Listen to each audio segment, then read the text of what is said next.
Hi everyone, welcome to week 6. This week your reflection paper is due. Let me know if you have any questions about the assignment. In chapter 6, we are reading about the human service professional. I always enjoy talking about what makes us such a special group of people. I hope that as you read the chapter, you might see some ideas that resonate with you. Maybe you see yourself in the motivations for a career in human services, or maybe even you see yourself in the characteristics of the helper. Helping for me feels like a calling.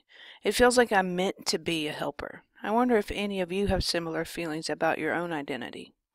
I've served in a number of different helping roles throughout my life. I can remember volunteering in middle and high school at the VA hospital in Nashville, Tennessee, where my mom worked. I remember volunteering for the United Way during college. Then I've been a school teacher, a music therapist, a crisis counselor, an activities director in a nursing home, a clinical case manager, and now a college professor. All of these activities are different helping roles. In each role, I have interacted with people who had a variety of needs and problems. Woodside and McClam described helpers as individuals who assist others. Each of us will have our own unique set of experiences that we bring to the world of work, and these can inform our vocational choices. For us, our motivations might include a desire to help, a desire for self-exploration, a desire to exert control, or a desire to help others in ways similar to how we have been helped in the past. What's your motivation for a helping career? Our values inform the ways in which we see the world and the ways in which we make choices and behave. Values are culturally driven for many of us, and this is an important consideration for those of us who work in culturally diverse areas. It is important, actually very important, for you to understand and acknowledge your own value system. One lesson that I stress for my graduate students is that imposing their own values onto a client is unethical and potentially harmful. For example, let's imagine that a young female counselor is working in a homeless shelter for runaway teens. This particular helping professional has a strong faith and a background in the Catholic Church. As she begins her new work at the teen shelter, she sees a number of young people who are addicted to drugs and alcohol, and she believes that this is sinful behavior. If she is aware of her own values and beliefs around drugs and alcohol, then she'll be able to set aside her own belief system and interact with her clients from a non-judgmental stance. However, if she is not aware of her own values and reacts to her clients based on her personal system of beliefs, then she might not be able to establish a therapeutic relationship with her client. Even worse, if she is unaware of her own value system, she might approach her clients from a place of judgment or condemnation.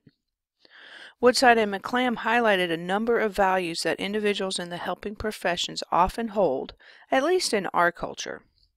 These include acceptance, or the ability to maintain an attitude of goodwill toward clients, tolerance, or the helper's ability to be patient and fair with clients, individuality, or the belief that each person is unique, self-determination, the ability to decide for oneself the course of action for resolving a problem, and confidentiality, or the helper's assurance to clients that information the client shares will not be discussed with others.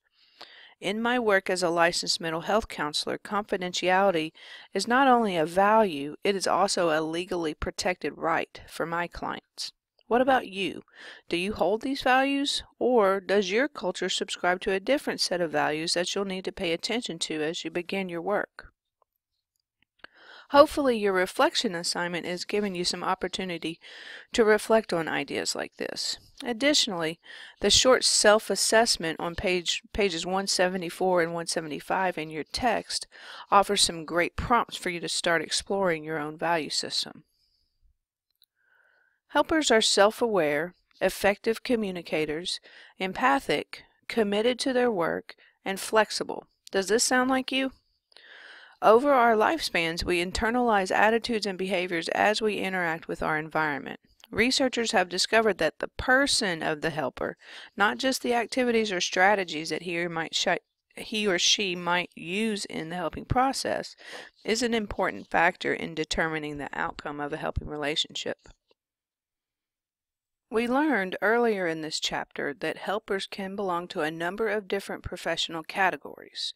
Woodside and McClam categorized helpers along a continuum of preparation. First, volunteers have little formal education or training.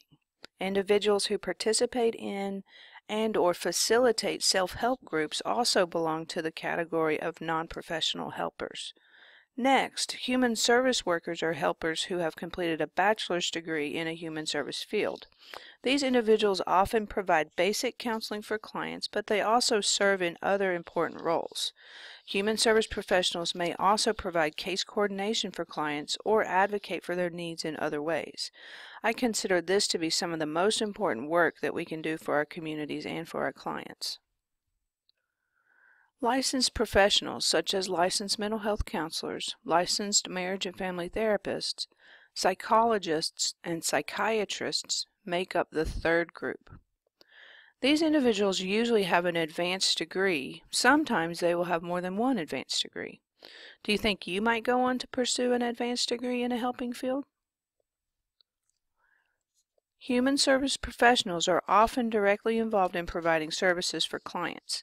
The type of service that you provide is often dependent upon where you work and what your particular responsibilities are. Here, Woodside and McClam listed a number of typical roles in which you, as a human service professional, might provide direct service. Your exact responsibilities may change depending on where you work, who your clientele is, and what your job duties are. Sometimes human service workers may be more closely involved in administrative work rather than direct clinical work with clients. Again, your exact responsibilities may change depending upon where you work, who your clientele is, and what your defined job duties are. Finally, human service workers might have many responsibilities at the level of community involvement. You can see here that working with the community will provide you with opportunities to directly influence and improve services for clients. In my last position as a clinical case manager working with hard-to-serve mentally ill adults, I spent much of my time working with the community to arrange for appropriate resources and support for my clients. I spent time consulting with adult family homeowners about mental illness. I worked actively to advocate for my clients, and I went to my clients instead of them coming to me.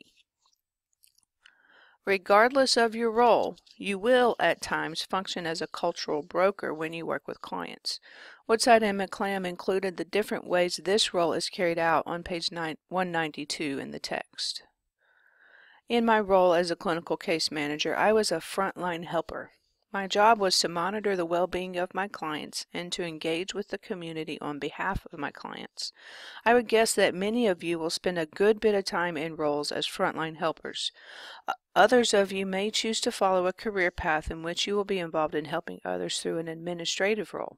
You may oversee programs and plan for services for larger groups of clients. Regardless of your particular role, working in the field can be quite rewarding. Did you find yourself anywhere in the discussion in this chapter? To summarize what we just read, I would encourage you to pay attention to your own beliefs and how those impact the way you see the world. This will help you to suspend your own judgment and will allow you to approach your work with each individual client from a healthy starting place. In the next module, we will discuss the helping process and working within a system. Chapter 7 will be important for all of us, and I look forward to discussing the how of helping with you all next week.